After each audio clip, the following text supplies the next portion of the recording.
Hi, good afternoon. This is Sunday afternoon, the 21st of March 2021. This is the Democratic Alliance Labour Report. And once again, I'll ask you to please circulate to family, friends, business associates, Facebook, Twitter, whatever you can put it on. Please distribute this. It's important to make sure that we get the message out there to the public. So thank you. It's been an interesting week. This is the last day of Parliament sitting. The Sunday now marks the beginning of the constituency period, and people are supposed to go out to their constituencies and help people in their constituencies with anything that is necessary to help them. I'm not so sure that many of the governing party are going to go out there to help people in their constituencies, but I know the Democratic Alliance has planned all sorts of events and very carefully getting feedback from people in the constituency.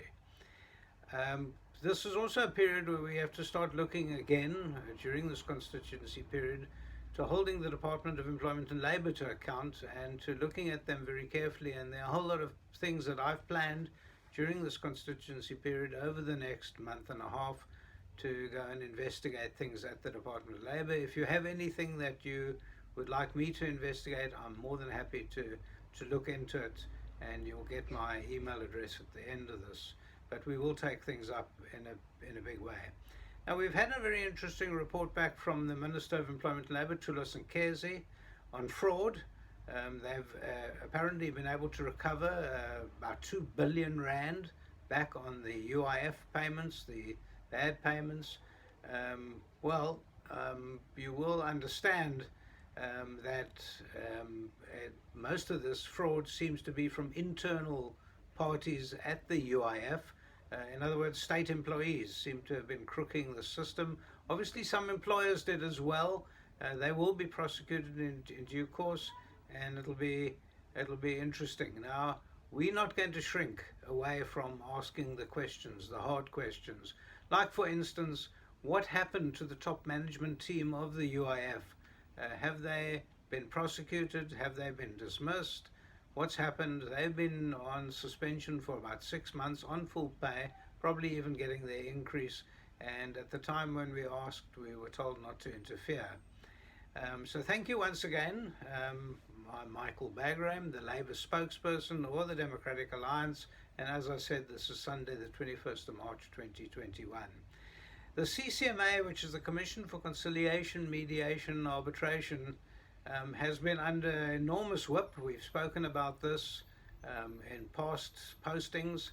They've had to curtail many of their services, and as you also know, they've taken all their part-time commissioners and put them on temporary suspension with no pay, because they're not employees after all, and they said they can do that. They seem to be able to get away with it, as opposed to if you did this in the private sector. And they're saying to these commissioners, you might be able to come back only for part-heard arbitrations during the course of next month, not for new arbitrations. So we don't know the end of this and whether the service delivery is ever going to come back to what it was. But I tell you what's really interesting, and with the money being so tight, one would expect, like anyone else, if money's tight, you expect to look at your expenses and you expect to see what you can do without. Now, they've done two things at the CCMA that makes me pretty worried. One, they employed a new executive manager in the senior commissioner's office at a very handsome salary. I'm still waiting for the final count of how much that salary is. But he was appointed last month to go and assist the senior commissioner. So you can imagine that his salary could have paid for the salaries of 10, 20 commissioners maybe. It sounds really weird, but that's what they've done. They've gone ahead with it. The question was put to the Director General of the department. I put it myself to the Director General, who didn't answer me. I also, in a portfolio committee, asked the minister who was present in the portfolio committee to answer, and they again didn't answer. They just said it was an operational requirement to have a senior manager at that enormous salary. And again, I'm not shrinking away from that. I'm going to persist until I get an answer as to why they've done it. They've done one other thing which I found rather strange. I'm sure they've done lots of others, but in my digging I found that they're also allowing the senior management and the executives of the CCMA to book commercial flights, obviously, when they fly around the company, but business class. Now, I mean, from what I understand is that even some of the ministerial staff are not flying business class anymore. I know the ministers are still insisting to a large degree to fly business class, but MPs can't fly business class, and I'm not sure why the CCMA finds it necessary to have some of their people, and their governing body, mind you, to also fly business class. It just doesn't make any sense at all. And I'm going to put them to terms, and hopefully I'll be able to report that back on one of these postings. Oversight of Parliament is always an important function, and it seems to be failing. What's supposed to happen is that you've got MPs and their committees, their portfolio committees.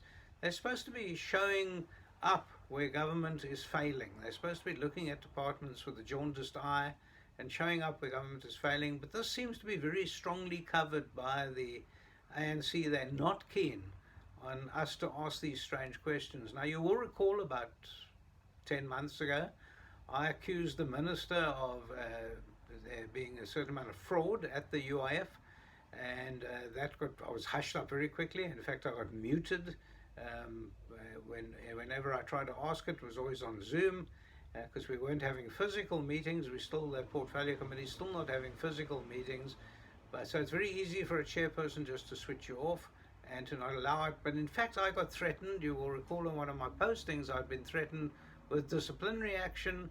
I've been threatened with action from Parliament itself for saying that there was fraud in the Department of Employment and Labour. Well, now we have it. There is actually fraud, and that oversight that I was supposed to be trying to pursue right in the beginning, and maybe before 2 billion rand was stolen, that I was shut up and effectively shut down. So I'm still a bit heartsore about it, but I'm not going to listen to them. I'm going to carry on asking the hard questions. We heard that there's over 1,000 cases from the UIF now that they're pursuing. Much of it are internal staff, but also from some employers, which is nice. A lot of them have been reported to the police. And I know that 80 suspects have already been pursued in the courts. It'll be interesting to see what's happening.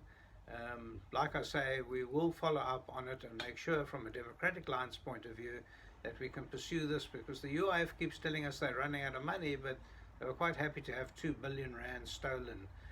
I'm not sure why the trade unions are shrinking away from it. They don't seem to be doing anything about it. But at the Democratic Alliance, we will do that. I just wanted to quickly touch on the threshold figures.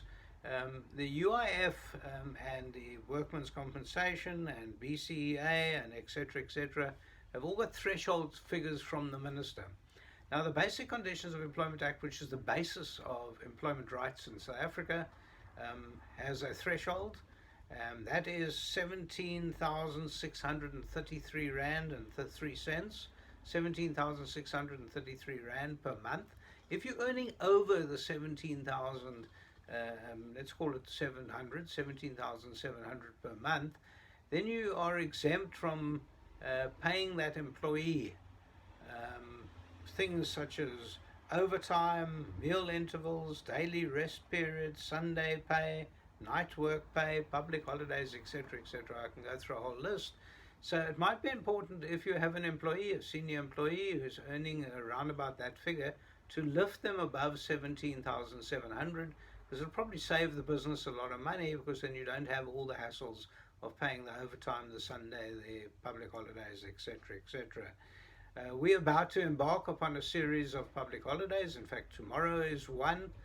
Remember, staff on a public holiday must be paid double unless they earn over 17,700 a month, but otherwise they must get paid double pay, and you can't force them to work on the public holiday unless you have an agreement, a written agreement to that effect. You can even send a document around the staff and say who's prepared to work, let them sign off, and then once they've signed, you've got an agreement they will work on the public holiday. But we've got it for the next 4 weeks. We've got 4-day weeks, so it'll be interesting to see how many fights arise out of the public holidays. In this, the vaccine, well, on the current rollout of the vaccine, people are telling us it'll take about 15 years for it to get to you and I.